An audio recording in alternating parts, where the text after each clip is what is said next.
सी country है Europe में सबसे सस्ती?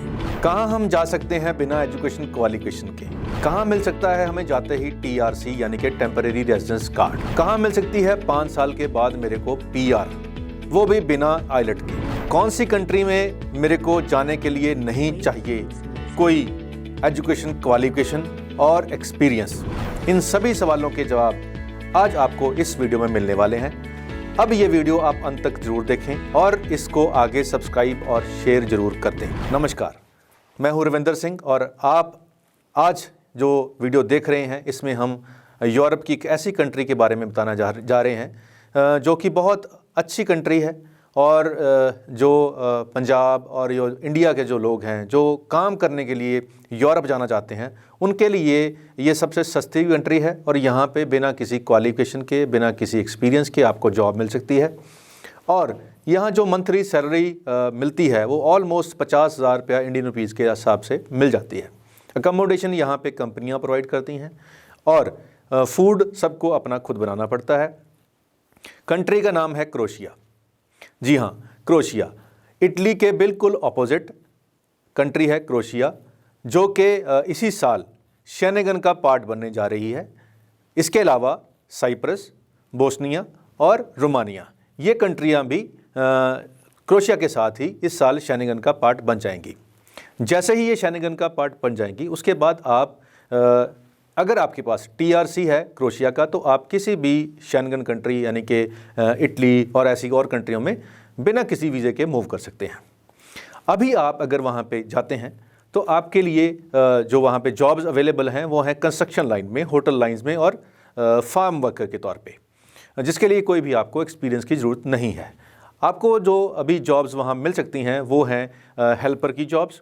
ये किसी भी काम में आप हेल्पर के तौर पे काम कर सकते हैं, चाहे वो होटल हो, चाहे वो फार्म में हो, चाहे वो कंस्ट्रक्शन लाइन में हो, कहीं पे भी आप एज ए फार्म वर्कर या हेल्पर के तौर पे काम कर सकते हैं और आपको जो सैलरी है वो 50,000 इंडियन रुपीज़ के आसपास मिल जाएगी। अब हम आपको बताना चाहते हैं कि क्रोएशिया है कहाँ। ये पार्ट ऑफ यूरोप है और 1991 यानी कि 1991 में ये आज़ाद हुआ था। सबसे लेटेस्ट आज़ाद होने वाली कंट्री ये है। ये लाइमलाइट में कंट्री तब आई जब इन्होंने फुटबॉल के वर्ल्ड कप में फाइनल में पहुंच गए। पहली बार ये उनको मौका मिला था और पहली बार ये फाइनल में पहुंच गए। उसके बाद सारी दुनिया की नज़रें क्रोएशिया पे आ गई। अब जो क्रोएशिया है वो वहाँ पे जो यूथ है वो 98% लिटरेट है, यानी कि पढ़ा लिखा है। और ख़ास बात ये है कि जो 85% लोग जो हैं क्रोएशिया के वो सेकंड लैंग्वेज के तौर पे इंग्लिश बोलते हैं। तो हमारे जो लोग वहाँ जाना चाहते हैं उनके लिए वहाँ पे कोई प्रॉब्लम नहीं आएगी, क्योंकि इंग्लिश से हम उनके साथ कम्युनिकेशन कर सकते हैं।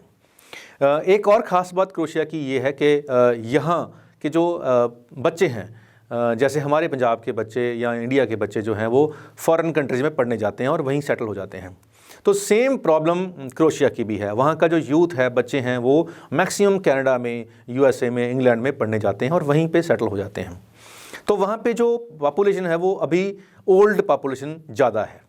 वहाँ जो यहाँ से बच्चे जाते हैं या जो अभी जाने वाले हैं उनके लिए एक ऑप्शन ये है कि आपको वहाँ पे अगर आप 2-3 साल वहाँ पे काम कर सकते हैं क्रोएशिया में, तो जिस शॉप में अगर आप काम करते हो या जिस बिज़नेस में आप काम करते हो तो काफ़ी चांसेस हैं कि वो अगर ओल्ड एज बंदा उसको चला रहा है तो वो आपको ही सेल कर देगा। तो ये हुआ है, इन फ्यूचर भी होगा कि इंडियंस को या जो एशियन कंट्रीज़ के जो लोग हैं जो वहाँ पे मेहनत से काम करते हैं तो उनको एम्प्लॉयर की तरफ से खुश होकर वो सारे का सारा बिज़नेस भी हैंड ओवर हो सकता है। अब क्रोएशिया की जो कंट्री की जो करेंसी है वो कूना है और इंडिया के मुकाबले वो 15-16 रुपए के आसपास उसका रेट है। और यहाँ पे जो क्लाइमेट है सर्दियों में वो 5 डिग्री सेल्सियस तक जाता है और गर्मियों में -15 डिग्री होता है, यानी कि इंडिया के शिमला के जैसा वहाँ पे एटमॉस्फेयर आपको मिलता है। बहुत ही खुशनुमा मौसम है और काम करने के लिए बढ़िया एरिया है।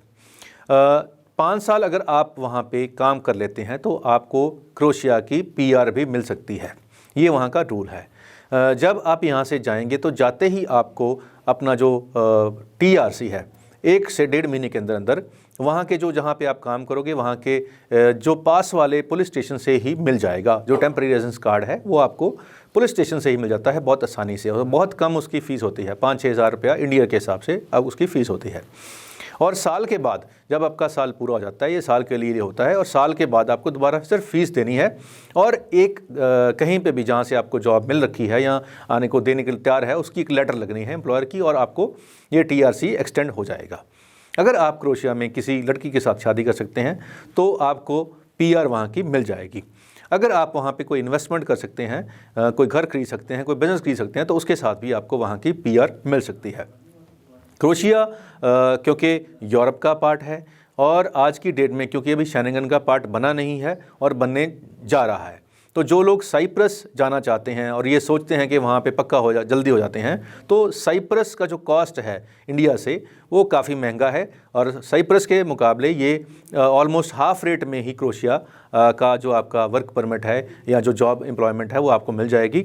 और TRC जैसे क्रोएशिया में मिलता है सेम ही TRC जो है पुर्तगाल में मिलता है, और पुर्तगाल में भी 5 साल के बाद आपने PR होना है, यहाँ पे भी आपने 5 साल के बाद PR होना है। लेकिन यहाँ पे क्योंकि जैसे मैंने बताया कि जो बच्चे हैं वो फॉरेन में सेटल हो रहे हैं, तो यहाँ पे आपका जो बिज़नेस है, जो आपको अपॉर्चुनिटीज़ हैं वहाँ पे सेटल होने की, वो ज़्यादा बढ़िया हैं एज़ कम्पेयर टू पुर्तगाल।